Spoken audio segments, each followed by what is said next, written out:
All right, buckle up, everybody, because today we are taking a deep dive into absolute love. Ooh, sounds intense. It is, it is. We're talking about how it's presented in Romans chapter 8, verses 37 through 39. Okay, I know that passage. It's a pretty popular one, right? A lot of comfort. It is, yeah. A lot of people turn to it for comfort. But we're going to kind of look at the other side of the coin, so to speak. Okay, flip it over. Yeah.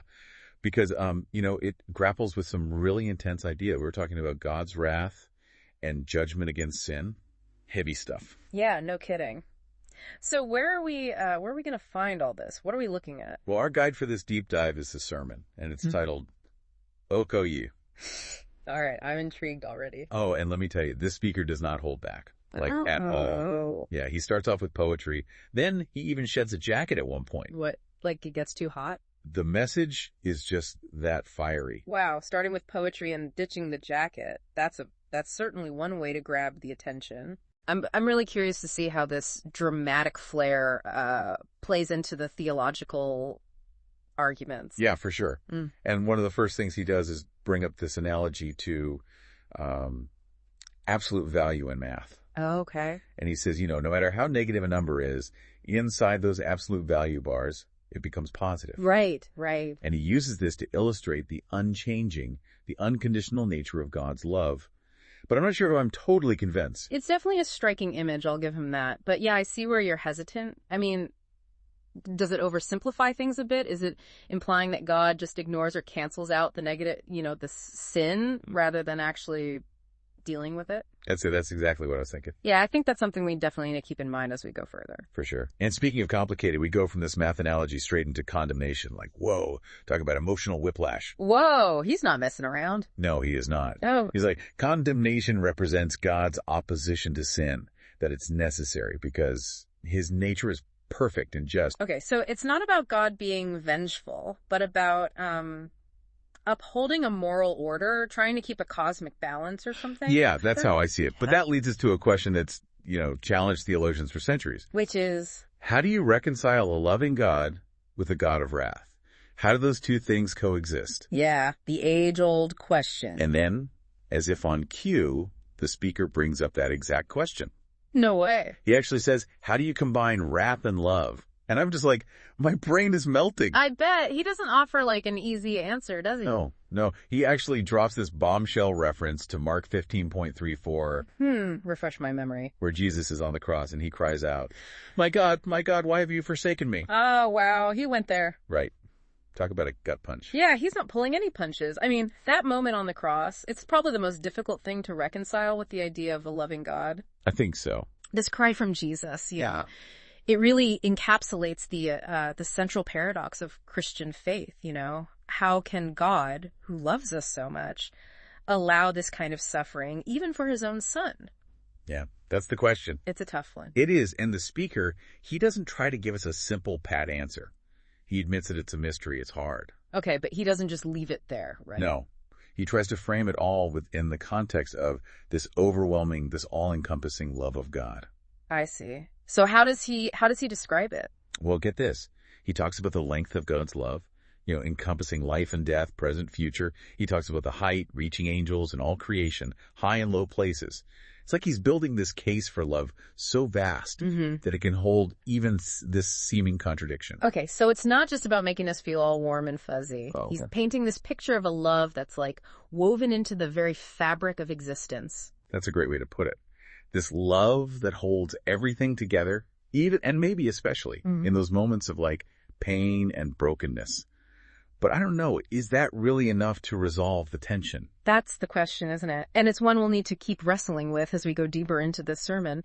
I think what he's getting at here, with this grand description of God's love is, it's about addressing this fundamental fear, the fear of being alone. Yeah, abandoned, lost, especially when we're facing all these huge challenges, Right, the big scary stuff. Exactly. So he's saying by emphasizing just how vast God's love is, it's no matter what you're going through, you're not alone. You're never truly outside of that love. That's actually pretty reassuring when you think about it that way. It is. And he ties this back to that, to that earlier talk about condemnation and wrath. Right. Yeah. It's he's saying, yes, those things are real, but they exist within this bigger picture, this framework of absolute love. Okay, so they don't negate the love. They don't cancel it out. They're part of it somehow, which leads to, I think, the most quoted line from this whole sermon. Now, which one? He says, God's absolute love turns all the negatives of life into the positives of his unwavering presence. It's powerful. I'll give him that. Yeah, it is. But what does it actually mean? Is he saying that even suffering, like even evil, can be transformed into something good just because of God's love? I don't know. That's a tough one. It feels a bit too simple, doesn't it? Yeah. He also lists all these negative emotions, right? Fear, anxiety, worry, doubt. And he doesn't just link them to our own struggles. He connects them to what he calls like the brokenness of the world around us. Oh, I see. So bigger problems. Yeah. Corrupt systems, even spiritual battles. Oh, wow. He's going all in. And then he throws in this curveball about extraterrestrial threats. Extraterrestrial threat, like aliens. Aliens. It's like, whoa, where did that come from?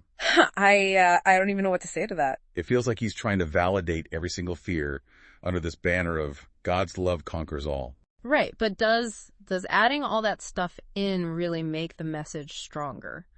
Or does it just make it more confusing? That's a really good question. It's something to think about as we get to the end of this sermon and see how he wraps it all up. Yeah. Okay, so we've covered a lot of ground here. Condemnation, wrath, this massive idea of God's love. But where does it all leave us? Like, how do we actually use this stuff in our lives? Mm-hmm. Especially when things are tough, you know? Yeah, good question. I think the speaker kind of gives us a hint in how he ends things. He circles back to Romans 8.3739. The passage we started with. Exactly. And he has everyone, the whole congregation, recite it together. But he really emphasizes that phrase, nothing can separate us from the love of God. Like, that's the key takeaway. Yeah, it's like no matter how messed up things get, that love is still there. Always there. Unwavering. But he doesn't stop there, does he? No, he does something pretty interesting, actually. Instead of, the usual call to action kind of thing. Yeah. He leaves the congregation with these two questions. And they're simple questions, but man, are they powerful. He says, but what about your response? Just that? And then he repeats it. But what about your response? Wow. I can see why that would stick with people. It makes you think, right? It's not enough to just hear about this love. We have to actually do something with it. He's putting the ball in our court. Exactly. It's like, okay, you've heard the theory. Now how are you going to put it into practice? Does knowing about this love actually change the way you live? Your choices, actions, relationships, all of it. It's a challenge, for sure. And I think it's something we all have to figure out, in our own way. For sure. It's easy to get swept up in the emotion of it all, but the real work comes after, when we have to wrestle with these ideas and let them change us. So as we wrap up this deep dive into absolute love, I think that's the question we all need to take with us. If God's love really does cover everything, the good and the bad, all of it, how does that change how we see the world? How does it change how we face our own struggles, our own doubts and fears, and all those negative things we try to avoid? Yeah, it's not an easy question, and I don't think there's one right answer for everyone, but it's a question worth asking. Because if we can really get a handle on how powerful, how vast this love is, I think it can change everything. Couldn't have said it better myself. Well, on that note, we'll leave you to ponder all of this. Until next time, keep exploring, keep asking questions, and keep searching for truth, no matter where it takes you.